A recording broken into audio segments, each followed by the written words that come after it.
Hi everyone, I'm Joe. Today it's time for me to do a book review of the Bromeliad Trilogy written by Pratchett. This trilogy comprises the 3 books that are Truckers, Diggers and Wings, all with very simple names. They are fantasy, they are classed as children's fantasy, and they were first published between the years of 1989 and 1990. And you shouldn't think just because these are very slim children's books that they are insignificant or not worth reading with no real meanings or themes behind them, because they do. Obviously they're short and they are children, so it's more lightly done than you would normally do, but they have still got some interesting ideas and concepts within them. So the overall plot line and indeed the premise for these is that there is a small group of gnomes who are very small indeed. They are only a few inches high, that live basically unseen and unnoticed within the human world that we have. This is obviously a human world set around the 90s when the books were published, frankly. And they basically live there, with their height being a major factor. For instance, obviously they have to be careful of things like foxes and badgers because they might accidentally be eaten, so they have to sort of fend them off with like tiny little spears and things. But it is a harsh life. It's not like always cute, as you might think, just because of their size. They have to forage for what they can. They have to avoid humans and obviously, for instance, vehicles, which obviously comes into play in the books, as you'd guess from the title. And they have to basically just survive and manage. This one group though of gnomes, which is living in a little burrow very close to a busy main road, not far from a some sort of diner or motel. You're not really ever entirely sure what it is, but it's obviously something that pit stop for vehicles. They obviously go to that. They can forage out of the bins there. They can try and hunt animals, but this group is in reduced circumstances now. A lot of the group went away a year or two previously. They never returned. They obviously got killed. And now you've got a lot of elderly gnomes amongst this group with a few younger ones. And the group basically isn't going to survive much longer.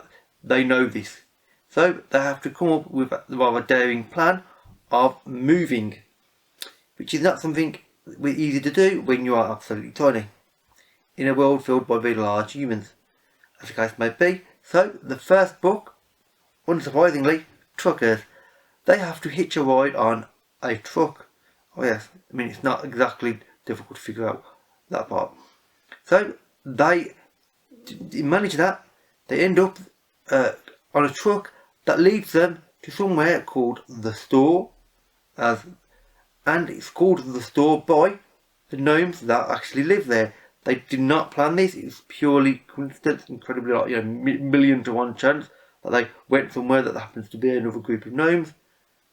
And they realise that the gnomes in the store, they have a different way of looking at life and a sort of different ideology. Because they obviously, to them, the people that own the store and the people that run the store, the humans, they're not gods, but they are almost like bigger forces. They're like spirits almost to them.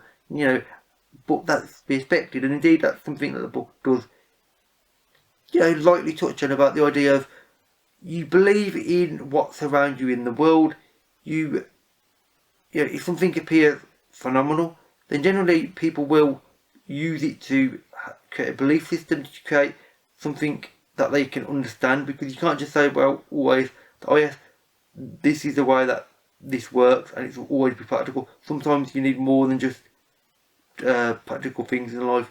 You need something greater than yourself, greater than anything, frankly, to have that greater aspiration for. Anyway, after that little aside, the gnomes find another group of gnomes in the store. They start settling in until the moment when, sadly, they find out, because they have a tiny little object with them called the Thing, which is which is blatantly meant to be a little tiny little microcomputer. They find out from that basically the store is going to be demolished, and not just that group, but obviously the group that lives in the store, they will all have to leave en masse.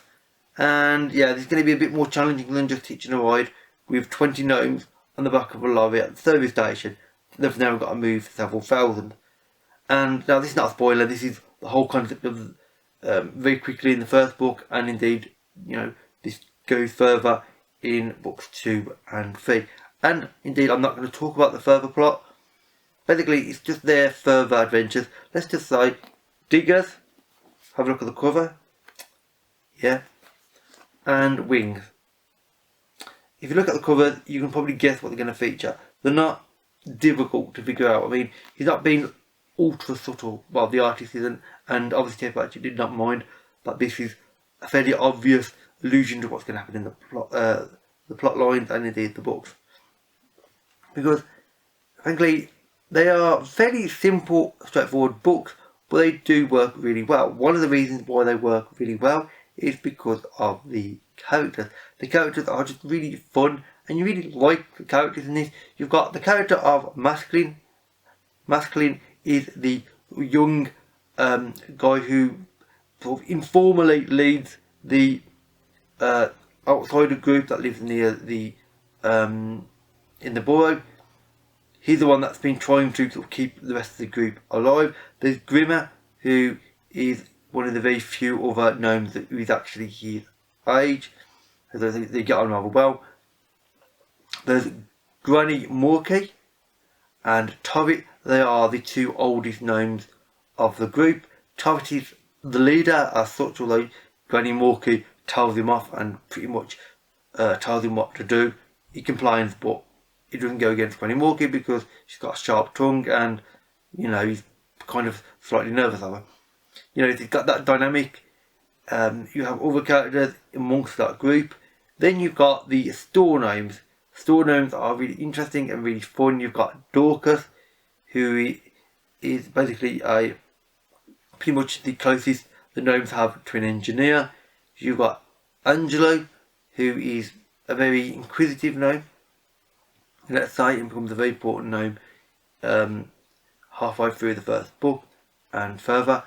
And some other very strong supporting characters who play major parts, and not forgetting the Thing, which is the tiny little basically computer that Masculine has been passed down throughout his tribe's history over the years. And it's been an interesting one with the history of the Thing, and obviously the dynamics of the gnomes, and especially the dynamics of the gnomes when they enter the store, and obviously the two groups mix, is interesting because of course that talks about the world building and the environment, and that's an interesting one. They go from an outside perspective where you've got to deal with the rain, obviously flooding in burrows, and you know, foxes, they're getting desperately hungry and they try to attack sometimes, and they desperately try to fend them off with barely any people. I mean, frankly, it's Masculine with a spear that's trying not to be killed. Suddenly being in an environment with thousands of gnomes, a lot of them, you know, mostly younger gnomes that can actually, you know, do physical things. So you've suddenly gone from only one person trying to look after many to suddenly having access to a lot of people that could potentially help and, you know, be useful. And this is an interesting dynamic, and obviously you've got the different cultures as well. The outsiders realise a little bit more what the world is, but they're still very naive themselves. And then you've got the store gnomes, who are also got a very specific viewpoint of the world, and they are very, very naive as well. Not always about the same things, but basically the naivety of the two groups is what makes this book fun, because they both think that they know lots more than the other, and they don't. They just know a different amount and a different focus than the other group. Actually, they don't know more than each other. They're both reasonably clueless, but then again, you know, they're clueless about a world in which they didn't create. They are stuck in the human world. They don't know why they are living there, you know, and they're a bit puzzled by it, because as far as I'm concerned, the world is designed for them. But how is it exactly designed for them when all of the things in the world seems to be made for humans? Bit strange that, you know, having a world that is designed for them in theory, but actually it all fits humans better. Interesting, and fairly obvious what the conclusion will be, frankly. And the overall ideas and themes in the book are there as well.